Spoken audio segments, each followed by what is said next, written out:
Hello student, welcome to our channel Rohit star study. तो आज हम बात करेंगे क्लास 10th की 10 सबसे महत्वपूर्ण रासायनिक अभिक्रियाओं के बारे में। ये इतनी इंपॉर्टेंट रासायनिक अभिक्रियाएं कि ये बार बार बोर्ड एग्जाम में पूछी जा रहे हैं।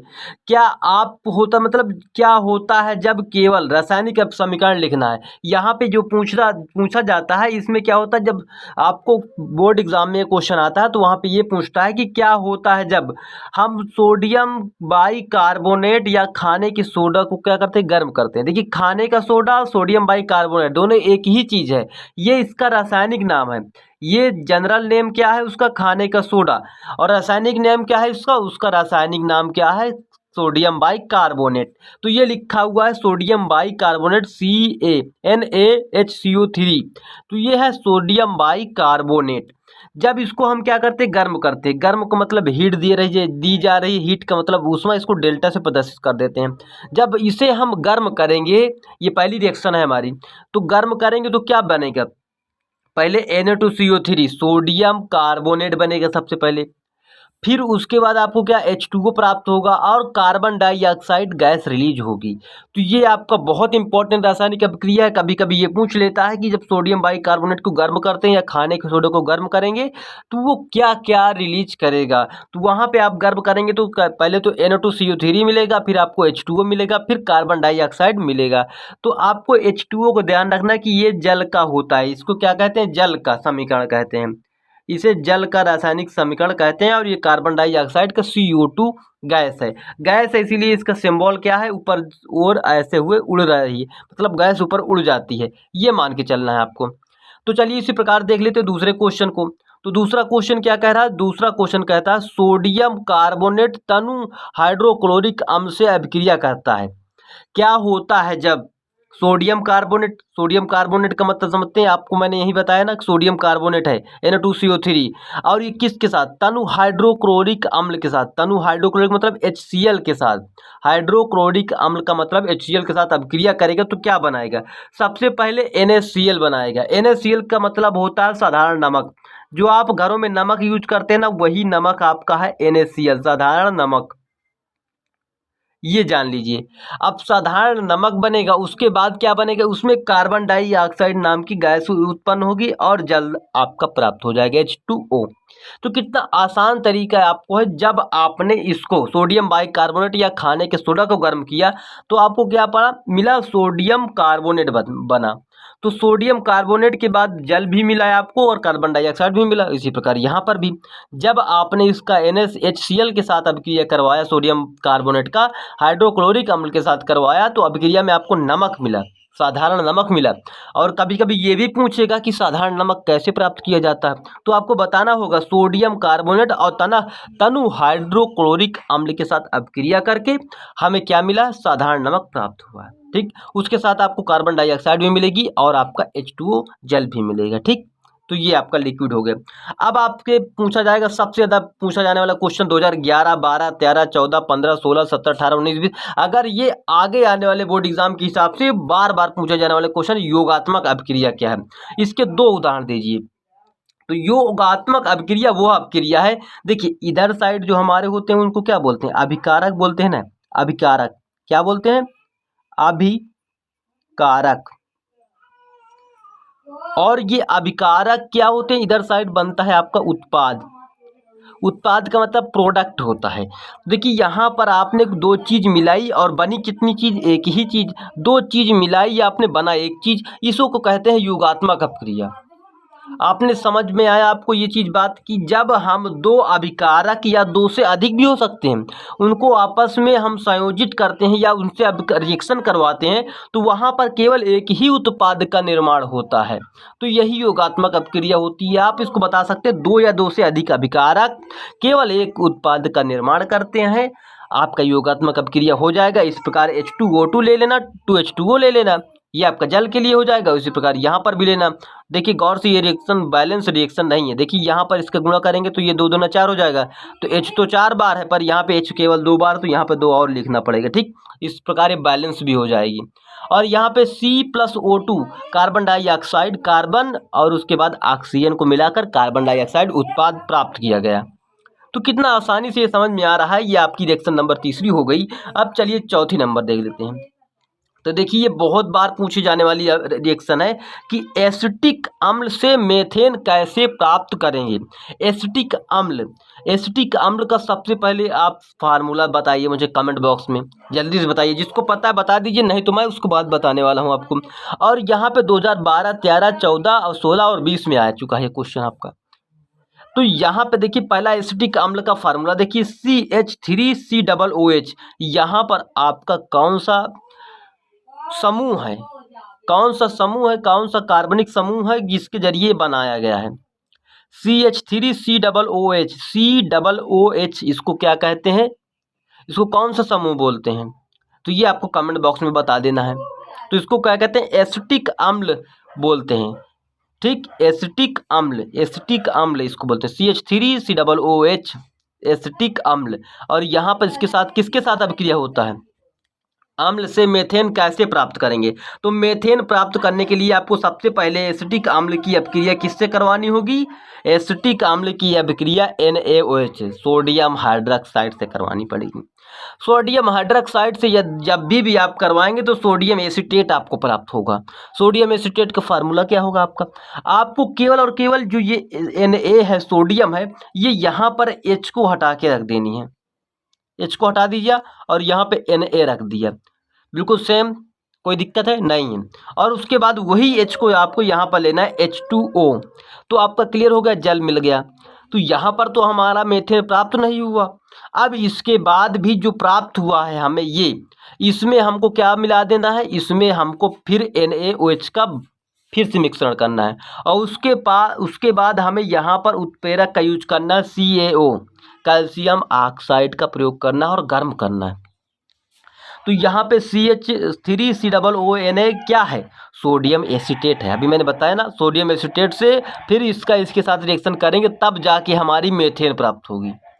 तो ये आपका मेथेन यहाँ पे इस प्रकार प्राप्त हो जाएगा। और उसके साथ आपको सोडियम कार्बोनेट भी प्राप्त होगा, NO2CO3, क्योंकि रिएक्शन में कई चीज़ें मिल जाती हैं। तो यहाँ पर आपको इन रिएक्शनों को आपको नोट कर लेना है, क्योंकि बार बार पूछी जाने वाली रिएक्शन है, तो बहुत ही ज़रूरी है ऐसी रिएक्शनों को आपको पढ़ना। अब देख लीजिए, ये देखिए एसिटिक अम्ल के निर्जलीकरण की अभिक्रिया और समीकरण दीजिए। एसिटिक अम्ल, अभी मैंने बताया ना एसिटिक अम्ल, अब इसका निर्जलीकरण करेंगे, इसमें जल इससे निकालेंगे। ठीक, निर्जलीकरण करेंगे, जल नहीं बचाएंगे इसमें, निर्जलीकरण अभिक्रिया का मतलब यही होता है। तो सबसे पहले एसिटिक अम्ल का फार्मूला देख लीजिए। ये इस प्रकार अगर मैं लिखा हूँ तो जरूरी नहीं कि ऐसा लिखूँ मैं, मेरे पास और दूसरा भी ऑप्शन है, इसको मैं ऐसे भी लिख सकता हूँ 2CH3COOH, क्योंकि ये डबल बार हो चुका है, ऐसा भी लिखा जा सकता है, कोई गड़बड़ी की बात नहीं। ठीक, क्लियर हुई मेरी बात। तो आप ऐसे भी आप इसको एसिटिक अम्ल को लिख सकते हैं। अब इसको P2O5 के साथ गर्म करेंगे, P2O5 के साथ गर्म करेंगे निर्जलीकरण के लिए। कभी कभी पूछता है कि निर्जलीकरण अभिक्रिया क्या है, इसका उदाहरण भी दीजिए, तो आपको यही वाला दे देना है। और कभी कहेगा एसिटिक अम्ल का निर्जलीकरण कीजिए, तो भी यही कर देना है। तो बिल्कुल आसान तरीका है, आपको सिर्फ पता करना है कि किस प्रकार एग्जामिनर पूछ सकता है आपसे, बस ये ध्यान देना है आपको। तो इसको अगर गर्म करेंगे P2O5 के साथ तो आपको क्या प्राप्त होगा, सबसे पहले आपको एसिटिक एनहाइड्राइड प्राप्त होगा। क्या प्राप्त होगा, एसिटिक एनहाइड्राइड CH3COO, यहाँ पर ये बांड लगा के O, ये है आपका एसिटिक एनहाइड्राइड। उसके साथ जल भी प्राप्त होगा, तो निर्जलीकरण हो गया, इससे जल विलगित हो गया, इससे जल बाहर हो गया, निर्जलीकरण हो गया। ठीक, तो निर्जलीकरण करने के लिए आपको सबसे पहले एसिटिक अम्ल का फार्मूला लिखना है, और आपको लिखना आना चाहिए। और उसके बाद ये संतुलन करने के लिए हमने इसको 2 बार लिखा, क्योंकि इधर साइड संतुलन नहीं हो रहा था।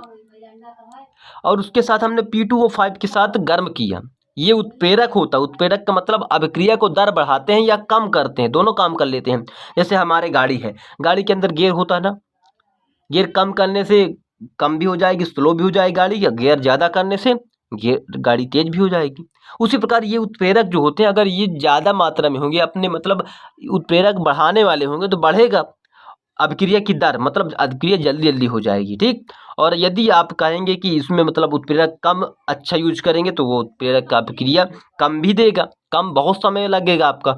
तो अभिक्रिया की दर को बढ़ाने के लिए या घटाने के लिए हम उत्प्रेरक का प्रयोग करते हैं, ये अब आपका प्रश्न बन सकता है। तो ये उत्प्रेरक है आपका। इस प्रकार ये एसिटिक एनहाइड्राइड आपका ये पक्का हो गया। तो इस प्रकार ये 5 रिएक्शन हो गए। चलिए अब छठवें नंबर को देख लेते हैं। तो चलिए देख लेते हैं छठवीं रिएक्शन जो आपकी साबुनीकरण होने वाली। भाई देख लीजिए, आप यहाँ पे सन ही डाले हुए हैं और शायद मैं बढ़ा दूँ कि 2023 में भी ये पूछा गया है। 2023 के बोर्ड एग्जाम में भी पूछा गया। मेरे पास क्वेश्चन बैंक थोड़ा पुरानी थी, अब मैं रिन्यू लेने वाला हूं, तो उसमें भी देखा मैंने मॉडल पेपर में कि ये पूछे जा चुके हैं। पुराने साल के पेपरों में ये लगातार क्वेश्चन पूछा जा रहा है। इसमें टिप्पणी लिखने को आता है कि साबुनीकरण अभिक्रिया में टिप्पणी लिखिए। तो सबसे पहले इसका फार्मूला देख लीजिए भाई, बहुत बड़ा फार्मूला है और ज़्यादा देखने की ज़रूरत नहीं है, घबराना नहीं है, बिल्कुल आराम से देखना है, इसको समझ जाएंगे आप। ये देखिए यहाँ पर आपने देखा इसमें पूरे का पूरे फार्मूला सेम सेम लिखा हुआ है, सेम सेम सब कुछ सेम सेम लिखा। 17 यहाँ पे 17, 35 यहाँ पे, 35 यहाँ पे, 35 यहाँ पे, ठीक। 17 17 17 35 35 35 सी सी सी सी सी सी ओ, ये इतना सेम है। आपको देखना कहाँ पर है? आपको देखना यहाँ पर। और मैं एक बात और बताऊं, आपने पढ़ा है कि कार्बन टेट्रा कोवैलेंसी, मतलब टेट्रा कोवैलेंसी में चतुर्फल की संरचना करता है। कार्बन के बगल बगल चारों ओर केवल 4 ही प्रकार की बैलेंस होते हैं, मतलब 4 ही हाइड्रोजन हो सकते हैं। कितने? 4 कार्बन के बगल में। तो कार्बन के बगल में एक हाइड्रोजन तो ये है ही ये, और यहाँ पे दूसरा ये हो गया, तीसरा ये हो गया। तो यहाँ पर इसीलिए यहाँ पर एक दो, एक तो यहाँ पर हो गया, दूसरा यहाँ पे हो गया, तीसरा यहाँ पे हो गया। इसी प्रकार यहाँ पे इसीलिए यहाँ पर यूज नहीं किया गया हुआ C2 क्यों नहीं यूज किया गया? क्योंकि यहाँ पर ऑटोमेटिक ही इसके पास 4 बैलेंस हो चुके हैं, इसलिए C2 नहीं लगा है। यहाँ पे C2 लगा, यहाँ पे C2 लगा, ये ध्यान रखना कि आपको यहाँ पे C2 लगाना है, यहाँ पे C2 नहीं लगाना है। बाकी सारा फार्मूला आपको एक जैसे दिख रहा है। तो यही आपको देखना कि कैसे पढ़ना है आपको। अब उसकी अभिक्रिया किसके साथ करते हैं? या तो आप NaOH के साथ कर दीजिए या KOH के साथ, पोटेशियम ऑक्साइड हाइड्रोक्साइड या सोडियम हाइड्रोक्साइड, इन दोनों के साथ अभिक्रिया करके आप साबुन प्राप्त कर सकते हैं। जो आपके घर में सौंफ होती है, साबुन होती है, वो प्राप्त कर सकते हैं। तो आपको क्या करना होगा, जब ऐसे आप रिएक्शन करेंगे तो यही चीज आपका पूरा का पूरा उठाएगा। देखो CH2 CH2 OH आपको जोड़ देना है, ठीक। एल्कोहलिक जो आपका समूह है उसको जोड़ देना है, एल्कोहल समूह को, और प्लस में आपका साबुन प्राप्त हो जाएगा। साबुन का मतलब ये होगा C3। साबुन का सूत्र क्या होगा? ये सूत्र होगा। साबुन का कोई सूत्र पूछे C17H35 और COONA, ठीक। COONA। मेरे हाथ में थोड़ा सा कुछ दर्द है, इसीलिए मैं लिख नहीं पा रहा हूँ ऐसे पकड़ के, तो इसीलिए आपको ऐसा देखने में लग रहा होगा कि यहाँ पे मेरे दोनों वो छोटे हो गए। जबकि आपने कभी भी केमिस्ट्री में देखा होगा, केमिस्ट्री का जैसा रूल होता है वैसे ही आपको रखना होता है। कोई भी गड़बड़ी नहीं करना कि ये नहीं कि कार्बन लिखा, कार्बन डाइऑक्साइड लिखना CO2, ऐसे नहीं लिखना। केमिस्ट्री तुम्हारे घर में नहीं बनती है, ठीक। रसोई में नहीं बनती तुम्हारी केमिस्ट्री। आपको इस C को बड़ा करके रखना है ताकि ये C और O दोनों बराबर साइज के होने चाहिए। यही आपका केमिस्ट्री का रूल कहता है, ठीक। तो यहाँ पे आपको साबुन प्राप्त होगा। उसके साथ ये देखिए N लगा हुआ है, Na सोडियम लगा हुआ है, और एक जगह पोटेशियम भी लगा। दोनों ही साबुन के सूत्र हैं, पर यहाँ पर यदि आप इसको यूज करते हैं तो आपको ये मिलेगा कि मतलब Na को यूज करेंगे तो Na मिलेगा, KOH के यूज करेंगे तो K पोटेशियम मिलेगा, ठीक। पोटेशियम हाइड्रोक्साइड और सोडियम हाइड्रोक्साइड उसी हिसाब से मिलेंगे जैसे हिसाब से आप इसमें आप रिएक्शन करवाएंगे। दोनों में से केवल एक ही रिएक्शन को करवा के आप इस रिएक्शन को पूरा कर सकते हैं। अगली रिएक्शन आपकी जो 7वें नंबर की है उसको उसमें क्या कह रहा है? किण्वन विधि द्वारा है। कौन सा? किण्वन विधि द्वारा एथेनॉल का निर्माण का संक्षिप्त टिप्पणी कीजिए। देखिए बहुत ज़्यादा पूछे जाने वाला क्वेश्चन है कि किण्वन विधि द्वारा एथेनॉल का निर्माण कैसे करेंगे, इसके बारे में टिप्पणी लिखना है। तो सबसे पहले ये बहुत बड़ी रिएक्शन है, ये तो बता रहा हूँ, बड़ी नहीं है, ये बिल्कुल आसान रिएक्शन है आपके लिए। तो यहाँ पर आपको टू का मतलब इसको डबल बार लिखना है, C6H10O5 C6H10O5 और उसके ब्रैकेट लगा के N लिख देना है, ठीक। प्लस में NH2O ले लेना है। इसमें डायस्ट माल्ट निष्कर्ष से इसकी अभिक्रिया करवा देना है। ये देखिए अब आपको मैंने बताया ये उत्प्रेरक होते हैं। तो यहाँ पर आपको क्या प्राप्त होगा? N C12H20O11। आपको इसका पता चल गया होगा कि ये सूत्र किसका है? माल्टोज का है।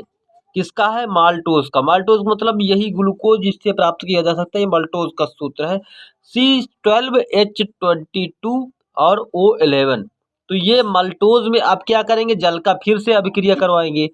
अब की बार क्या करेंगे, यहाँ पर मल्टोन जो मल्टोज आपने यूज किया और ईस्ट से अब इसकी फिर से अभिक्रिया करेंगे, अभिकारक ये यूज कर लेंगे। तो इसके बाद आपको क्या बनेगा, ग्लूकोज प्राप्त होगा। ग्लूकोज का सूत्र क्या होता है, C6H12O6। C6H12O6 ये आपका ग्लूकोज का सूत्र होता है। अब यहाँ पे देख लीजिए, C6H12O6 को किसमें जाइमेज और ईस्ट से इसके फिर में उत्प्रेरक लगा के अभिक्रिया करेंगे तो आपको क्या प्राप्त होगा, इथेनॉल प्राप्त होगा। देखिए बहुत ज़्यादा पूछे जाने वाली अभिक्रिया, भाई पढ़ना तो पड़ेगा। पहले ये अभिक्रिया यहाँ से चली, आपने क्या किया, इसमें जल की अभिक्रिया करवाई। किसमें जल की अभिक्रिया करवाई, C6H12 मतलब C6H20 H10 और O5 की अभिक्रिया किसके साथ करवाई, जल के साथ करवाई। डायस्ट आपने अब उत्प्रेरक का यूज किया, माल्ट निष्कर्ष से आपने प्रयोग किया और उसके बाद आपको क्या मिला, मल्टोज मिला।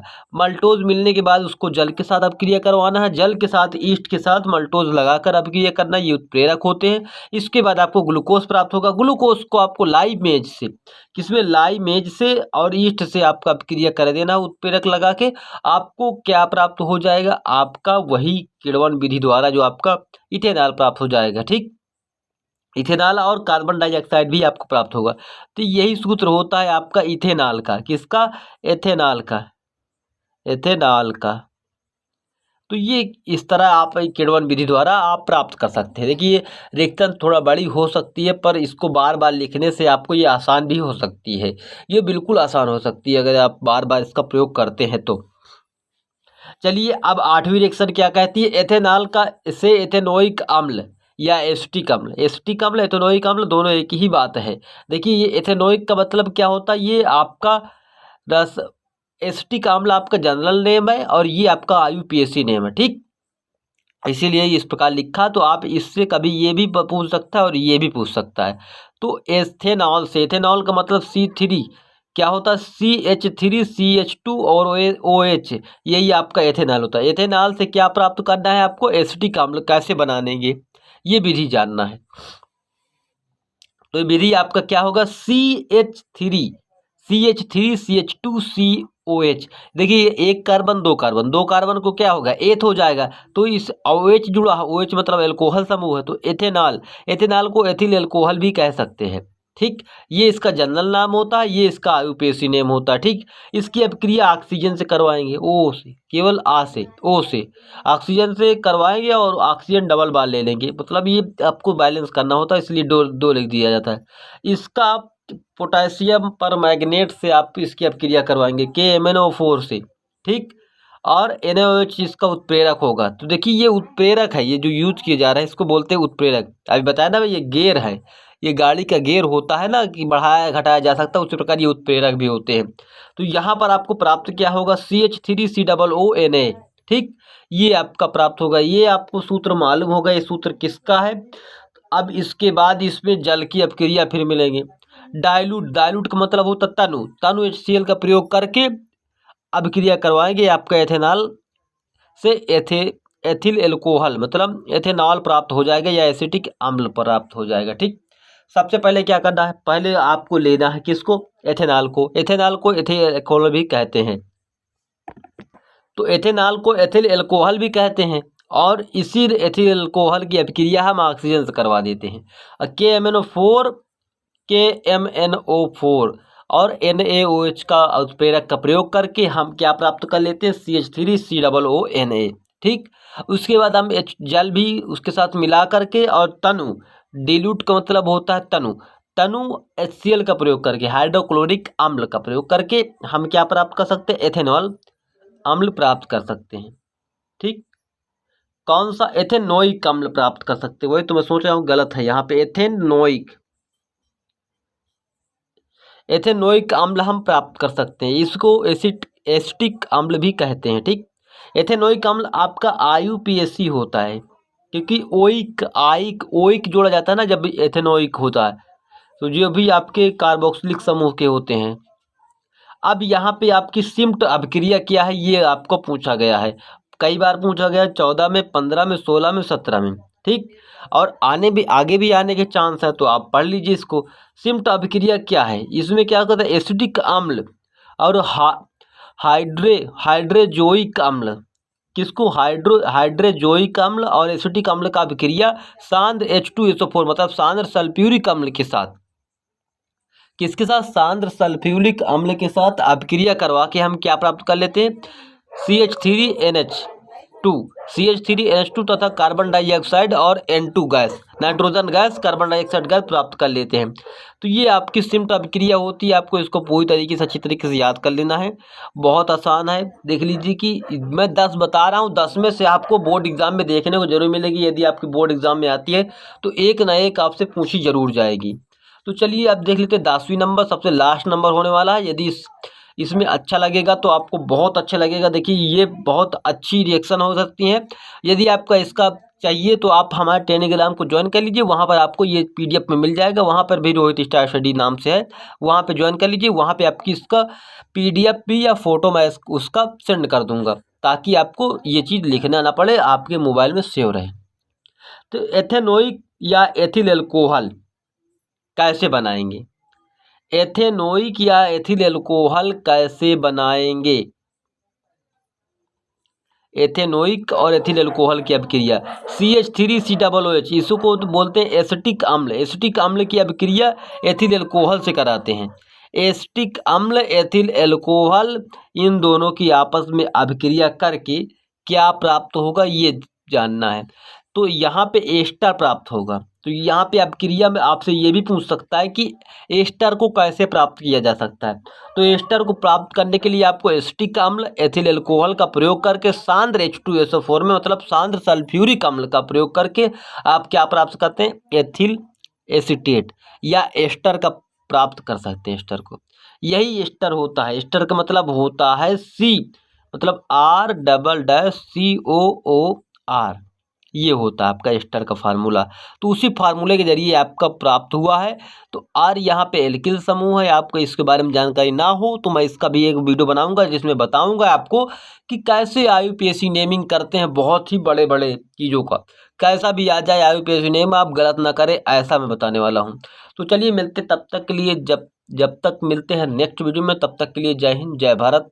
तो थोड़ा सा मेरा गला भी वो हो गया है, क्योंकि थोड़ा दिक्कत, अभी सर्दी हो गई है। तो इसके बाद स्टार्ट करते हैं बहुत अच्छी तरीके से। जय हिंद।